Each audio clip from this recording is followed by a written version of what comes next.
Hey guys, it's Tom. I just want to make a video about the nature of thinking and the nature of thoughts, because I had some thoughts, some insights after watching a video from another YouTuber, a guy called Luke, who is an American, and he makes really thought-provoking videos, and videos that I really connect with. I really enjoy watching, and he's an amazing young guy talking about really deep philosophical subjects and really kind of mind-bending subjects, the kind of things that I've always loved to think about and talk about myself. His YouTube channel is called Gold Jacket Luke, and I'll link it in the description. But I was watching a video he made recently, and I think it was titled "What Buddha in Cheeses Actually Realized." And what he was explaining and the thoughts he was explaining were just so identical in nature to the same ones that I think of.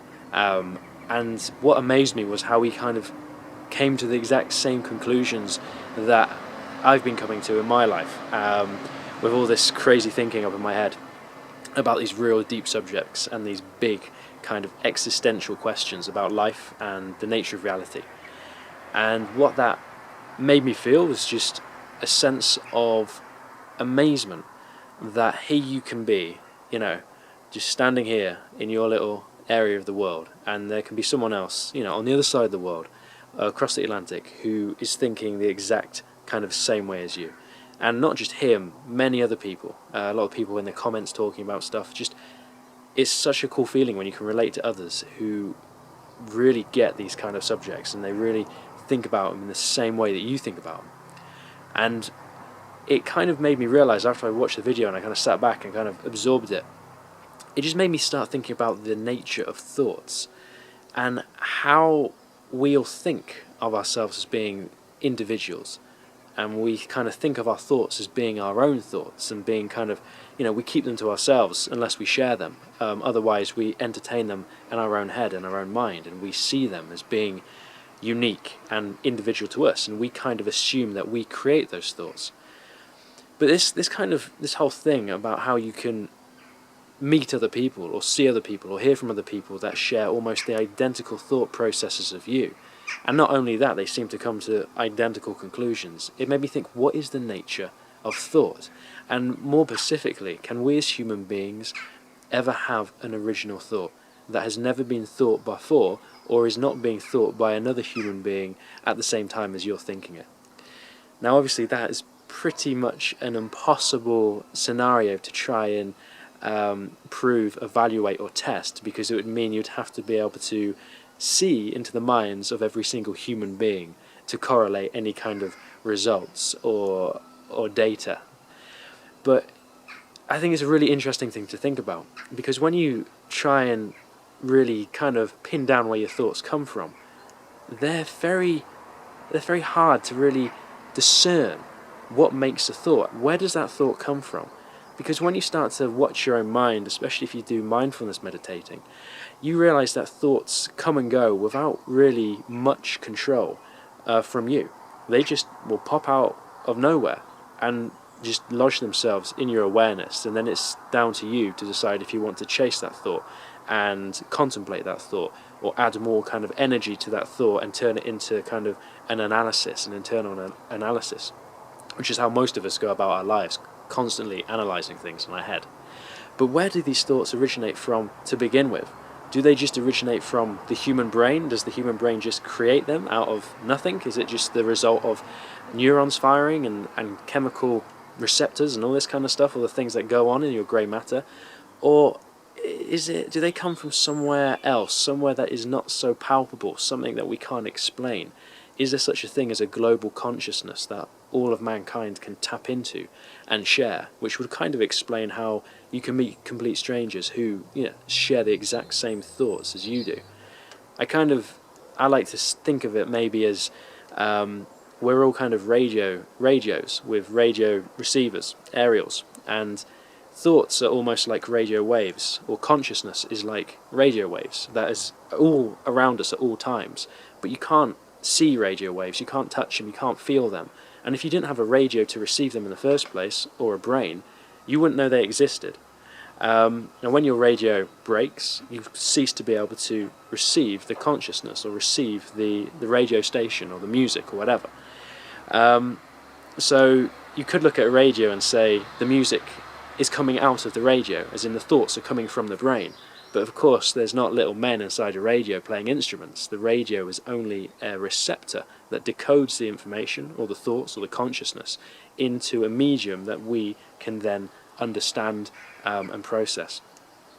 So, I'm just thinking out loud here, but it really fascinates me, this whole thing about thoughts and consciousness and their origin. And when I'm talking about original thought, can we ever have an original thought?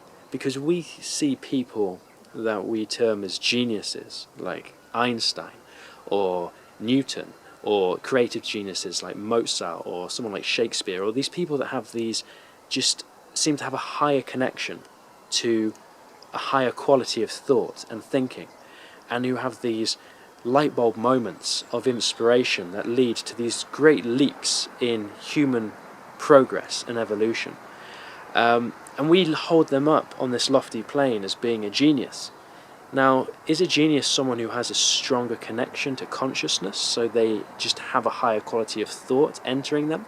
Because if you talk to a lot of people, creative people, they'll usually say their most creative and inspirational ideas come to them at the most strange times. Like, they can have a problem that they're trying to contemplate, but then out of nowhere, when they're having a bath, or they're making some food or some dinner, or they're just sitting on the train, boom, that genius idea pops into their head. Now people say it comes from the subconscious, but what is the subconscious? Where does the subconscious reside? And how does the subconscious create these thoughts? Where do they come from? And how does it do it without any of our conscious realization, attention, or effort on our part?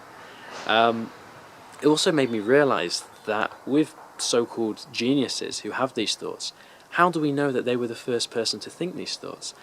What if there was another scientist or someone else similar to Einstein, maybe 50, 100 years ago, or even at the same time, who just worked out the theory of relativity in his head, but maybe as he was crossing the road to tell his friend, or as he was crossing the road with his published papers, he got knocked over by a tram, or a bus, or a horse and car, and so the world never knew, and Einstein was the one who became recognized as the originator of this theory and this thought.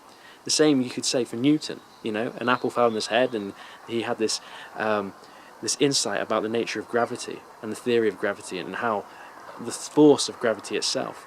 Someone else, on the other side of the globe could have had the exact same theory. They might have called it something else, not gravity, but they must have realized this thought, and they would measure this thought. But again, maybe they got ill and they died before they could share it. Maybe they never had the self-confidence or self-belief that this was a theory that was worth sharing. Maybe they just discarded it. Maybe they got into an argument with their wife as this thought, this inspirational thought, came across their conscious mind. But because they were arguing with their wife, they discarded it, and then they forgot about it entirely. Where do these thoughts come from? And can we as human beings ever have an original thought that has never been thought before, or is it not at least being thought by someone else simultaneously at some other point of this globe when you're thinking it? Now, we can never prove it. We can never really prove that. But isn't it an amazing thing to start to think about? Because if all your thoughts seem to be coming from somewhere else outside of you, then the question has to be asked, who are you? And what control do you actually have over your own thinking process and your own existence? It's like we have the materials to work with, but where do those materials come from? And are those materials ours to keep and to say that these are our materials, or are they shared amongst all of us? I don't know where I'm going, but I'm just thinking out loud here. I think it's real thinking is obviously is the subject of the day.